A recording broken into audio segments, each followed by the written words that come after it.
living faces of people who are present with us still. And not only are they not lost in history, but they are present to us in a very, very specific context, the context of the liturgy, the worship of God, our Heavenly Father, by the whole company of heaven and the whole company of the church here on earth. They are our companions, not just our inspiration from the past, but people who through their prayers aid us and support us. And when we attend the liturgy, we are entering into their presence because the saints are continually praising God. It's a mystical thing. It's difficult to get our heads around exactly what that means because it's a world to come, a world that we don't yet participate in directly or fully. But we have a foretaste of it when we're celebrating the Divine Liturgy or the Holy Mass, the Eucharist, whichever we call it. And the saints are those who belong officially to that context. We actually say they've been raised to the altars, which is an official ceremony presided over by a bishop or quite often the Pope, proclaiming someone to be absolutely reliably in heaven, in the presence of God, and able to intercede for us. A gift from heaven to earth that the church is able to celebrate. And the place where that happens is the Eucharist. So we're talking about Eucharistic people. That's who the saints are. It's not just an individual that I like. It's somebody who belongs to the church in a very particular way. So we are painting icons of people who are official participants in the church's liturgy here on earth, not just in heaven, but here on earth.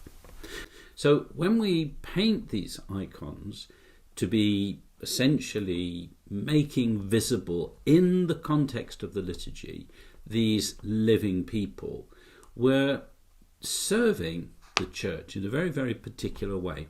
So the way in which they are dressed, the posture that they are given, the way in which they are painted should echo that context. The saints should be presented for the occasion of the liturgy.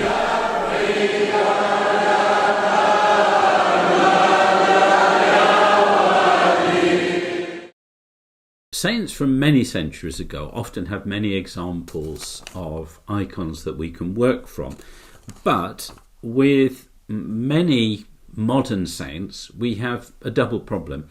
One, quite often in a Latin context, in a Western Church context, there aren't icons, or what there are rather poor. And we have a problem which is also true for Orthodox saints, modern Orthodox saints, is that we can have film or certainly photographic evidence to work from, and people are aware of how they look. So when we paint an icon in this transfigured style, where we're taking out the sensuality, when we're not trying to get a pietistical likeness, but this ascetical likeness, this ascetical style of iconography, it can be quite a challenge because they need to be recognizable. That's the whole point. And certainly throughout the history of the church, when people have been painting icons of saints, when people have known their likeness, they have felt duty-bound to make sure that their icons reflect that. And we can think, say, for example, of St. Peter and St. Paul, two very distinct likenesses, consistent from the very earliest centuries all the way through to today. So creating a likeness rather than just a general appearance, when we can do it, is really crucial and important. And the idea that sort of, all icons sort of should look the same is fanciful. Of course they're supposed to be a recognizable likeness, and so that we know exactly who it is that we are in the presence of with a particular icon. That's why we put the name on it. It's very, very important that it is a likeness of the saint, not just some fanciful, imaginative creation from the artist. Now, sometimes the tradition doesn't give us many examples or any examples. So, for example, you might have a saint, say, like St. Carlo Acutis, who's just been canonized, beatified. And what do you do about creating an icon? How do we go about that? Well, that's where I think this process of doing this icon for St. John Marie Vianney will be quite helpful in exploring that process. And that's what I'm sharing with you during this course. So we're not going to have session by session, paint this, paint that, paint the other, paint, and demonstrate absolutely everything. Rather, what I'm going to do is try and extract the essentials so that you can understand the process. I'm assuming that you've got a certain amount of experience. So you know how to mix egg tempera, you know how egg tempera works. You know the basics of iconography in terms of the ascetical style. If you don't know that, then you can refer to earlier courses like Our Lady of Sorrows, which is free, to fill in on that background. But this is building on that and is especially designed for people who are wanting to engage with the challenge of a new icon, especially in a Western context, and adapting the Byzantine style to that. So, when we start trying to capture this likeness, we need to know what the person is like. And that isn't something that just comes from looking at a photograph. When somebody does a portrait of a living person, they'll do some sittings, and it's different than doing it from a photograph. It's about engaging with what makes that person unique.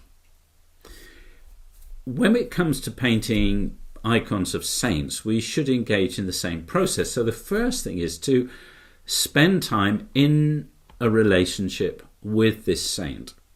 When I was doing this icon, I was looking at writings about the saint, listening to some of his homilies, getting a sense of how he was seen by his contemporaries, listening to audio books from soon after his death. This was really important, as well as digging through historical resources, looking at Wikipedia, for example, or Catholic encyclopedias, for summaries of the saint's life, the biographical details, putting him in a context. So when it comes to St. John Marie Vianney, he was somebody who was a child during the French Revolution. He grew up having to choose the faith at a time when priests were being massacred, monasteries closed, the church was in disarray. That was his childhood. He came from a very poor family, from a peasant family. He was a shepherd. He wasn't able to get an education until much later. And then when he was getting his education in seminary, he was much older than the other students, and he had tremendous difficulty mastering formal lessons, and especially Latin. In fact, his Latin was so bad that he was dismissed from the seminary for a while before returning and completing his studies. All of this helps you to live in the presence of this saint and to get a sense of how his love for the Lord came to birth. And that background roots the design process. It's very important that you don't skimp that. You use the prayers from the church's liturgy that address the saint. You see the way in which he's played a role in the life of the church. So, for example, St. John Marie Vianney was very soon declared to be a saint, beginning of the 20th century. He then was made patron saint of parish priests because of the exemplary work that he'd done at a time when the parish system in France was completely broken. And he single-handedly took this little village in the back of nowhere and made it a centre of Christian life and charity, helping people to discover the joy of Christian living, what it meant to be part of a Christian community where people practiced virtue, not to sort of tick off lists, but so that the community could live with fidelity to Jesus in love for one another. He was a gentle pastor. He was somebody who had the courage to call people to conversion, to make time for virtue, but virtue as a way of creating joy and happiness for people, real, lasting, enduring joy and happiness in their family life, in the simple goodness of life, goodness of being alive. He would be exemplary in his generosity, sharing what he owned. I mean, people would provide for him because he lived in sort of quite abject poverty. But he was in abject poverty not out of some sort of ascetical quest, but basically out of a generosity of heart. He would just give and give and give to his parishioners, to the poor who passed by, to the literally thousands of people who come asking for his advice, especially in the confessional. And this generosity of spirit is something which was seen as exemplary for parish priests. So this is the part of his personality that becomes part of the church's liturgical life, the way in which the church celebrates his gift. And then Pope Benedict XVI recently declared him to be the patron saint of all priests. Pope Benedict wrote a letter to priests in the Jubilee year, and it explores a little of the vision that Pope Benedict had about St. John Marie Vianney. He said, "Let us ask the Lord to set the heart of every priest afire with that pastoral charity which can make him one in heart and mind with Jesus the High Priest, and thus to imitate Jesus in complete self-giving." He makes a quotation from St. John Marie Vianney. "A good shepherd, a pastor after God's heart, is the greatest treasure which the good Lord can grant to a parish, and one of the most precious gifts of divine mercy." The priesthood is the love of the heart of Jesus. Were we to realise fully what a priest is on earth, we would die, not of fright, but of love. Without the priest, the passion and death of our Lord would be of no avail. It is the priest who continues the work of redemption on earth. What use would a house filled with gold be were there no one to open the door? The priest holds the key to the treasures of heaven. It is he who opens the door. He is the steward of the good Lord, the administrator of his goods. This is the vision that the Church holds before every priest in the person of St. John Marie Vianney. So take time to read through some of those resources. Dig, see where the Lord leads you. Make it a prayerful pilgrimage in the company of St. John Vianney. Listen, discern, be silent, sit before the sources. Take yourself before the Blessed Sacrament or into a quiet place where you can be close to the Lord, and try to enter into the divine company that exists between this saint and Christ himself. That's true to do for any icon you do of anybody, even if it's you're doing basically a copy of an existing icon.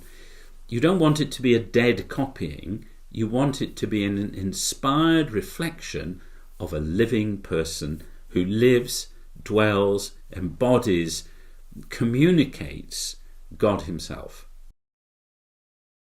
When it comes to St. John Vianney, I sort of noted down some of the things which struck me, what resonated with me as I was digging through all this material, because there's so much, you can't include all of it. So it's important just to sort of note things down. So one of the things that, so some of the things that struck me, first of all, this thing about the priest, and the priest at Mass. The Mass is the culmination of everything. And what you might call the fulcrum of the grandeur of the priest's identity. John Marie Vianney, very humble, very, very humble, but therefore free to be completely mesmerised by the wonder of the priesthood that had been entrusted to him, to which he had been raised. So a sense of the wonder of the Mass, a sense of the wonder of the priest, the joy and light-filled person who's standing at the fulcrum between heaven and earth. So that's the first thing. And quite often in the Western Church, John Marie Vianney is shown ready to hear confession, so in a surplice and a stole. But that charism of being a great confessor, and he was extraordinary. I mean, thousands of people coming. He would spend 16 hours a day sometimes in the confessional continuously.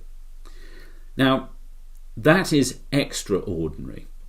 That was a very particular charism that was entrusted to him for the particular work that God wanted him to do within the priesthood. But it won't be the defining charism as it is for some. But the celebration of Mass is something that is absolutely at the core of that priestly identity, regardless of what charisms you're given to explore it or express it.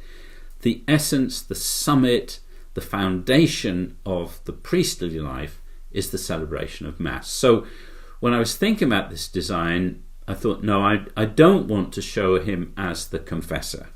I want to show him in the fullness of what it means to be a priest. It means dressed as a priest. It means offering everything in and through that priestly office. So I decided that I would show him in priestly vestments and with his hands open in the gesture of offering.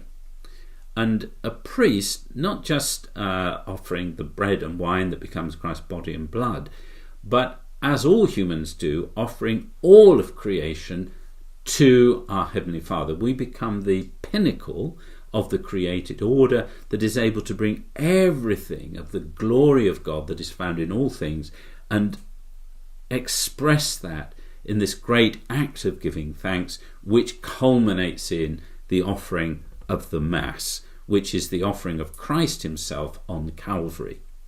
So it seemed to me I wanted to capture something of that. So the standing figure, hands open as he would if he was standing offering the Eucharist, dressed in his priestly garment of the chasuble and alb. The second thing that struck me was the seminary context. Now, as well as getting involved in the life of the saint, with a particular commission where it's going to a particular community, it's important to understand the relationship between the saint and that community or person. Now, this icon was a commission for a Catholic seminary. So this is an example, the parish patron saint of all priests, for a community of people trying to discern a vocation, whether or not they have a vocation as a priest, and to be an inspiration once they become priests. The seminary is the place where their formation literally is taking place, and St. John Marie Vianney being the active patron of that seminary. It's dedicated to him, entrusted to him. So you've got lots of resonances going on here. And I think when I'm trying to design an icon, what I'm not trying to do is pack it with symbols. What I'm trying to do is to have resonance where all the things that seem important about this saint are sort of echoing with each other. So there's a unity, there's an energy, it's a living context which you're drawing people in and which is giving itself to the person. So you get a living connection. It's not about something that happens in somebody's head and say, oh, this means that, and this means the other, and this means something else, as though it's a sort of visual dictionary. You do have things in there which have very specific meanings, but you're not trying to create something that's so tight. It's something that's alive and living and resonance, like a bell resonates, it chimes, the music hits your ear, it moves you. And so in the same way, when we're composing our icon, and composing is a nice word, isn't it? Resonates with the idea of music, and music is all about resonating. So when you're composing an icon, you're trying to find resonances, one within another and another. And so the idea of the patron, the saint who was a priest, who became the patron saint of parish priests, who became the patron of all priests, who is the patron of a place where people are trying to discern a vocation to become priests, to think of that context where people will return in years to come because it's where they received that formation in their priestly identity. So it's something that's going to resonate with them in their life ahead, in their priestly work, in their work as parish priests, etc., etc. It's seeing all of those resonances and finding imagery which will articulate that or embody that or root that in this particular design. So that's what I'm trying to do. That's what I'm trying to sense. Another resonance that came to me was really thinking about, the priests who will be formed and go forth, is the idea of the pastor of the pastors. Who looks after those priests? Who's shepherding them? Who's putting a fatherly arm around them? Who is giving them encouragement and inspiration? That's St. John Marie Vianney. That's who the church gives to its priests as their heavenly protector, patron, companion. And so that also becomes part of that resonance. I wanted an image of St. John Marie Vianney that would really be broad and embracing and inspiring. And one of the things that resonated with all of this was the way in which St. John Marie Vianney tried to inspire people to get to heaven. Heaven was the horizon which he was constantly living his life to and calling his parishioners to. And it's what he's calling all those who entrusted to him as priests to live not trapped in the drudgery of a material existence, but an existence which is infused with the glory of God and which has eternity with God and in God as the horizon against which we are living this life now. What is the struggle all about? What is it that we are reaching out to? What is it that's beginning to take place in us and in one another and the communities that are formed around the Eucharist? It's the reality of heaven breaking through. And one day this will be consummated in the new heaven and the new earth. And the foretaste is something that the priest is being called upon to share with people now. So I wanted to put this figure of the saint in a heavenly context, one that was infused with that optimism and hope and life. And all of it, one image came to mind. It's interesting, the resonances, what resonates. And it was an image of a bishop, Saint Apollinaire, in a mosaic to be found in Ravenna. And it's still there today, even though it was made in the 6th century.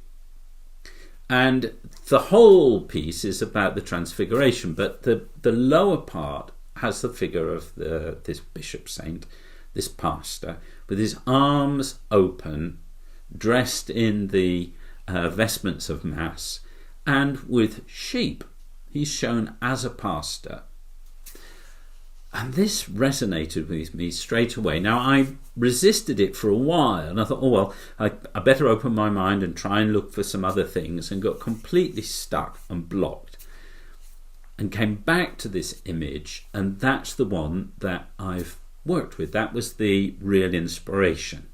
So hearing all of this took me to this image. And from there, I was able to sort of break open a design which would embody a priest, which would be a priestly offering, that would be a pastor, which would be something which articulates the joy and the hope of calling people to heaven.